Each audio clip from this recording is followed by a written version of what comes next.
In this question, you have to point out the factor that does not affect stomatal movement.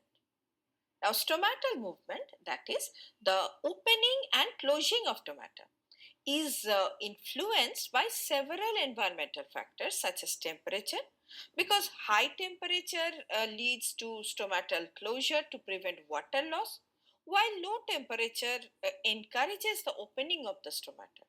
Then light, because stomata open in presence of light to facilitate gas exchange for photosynthesis.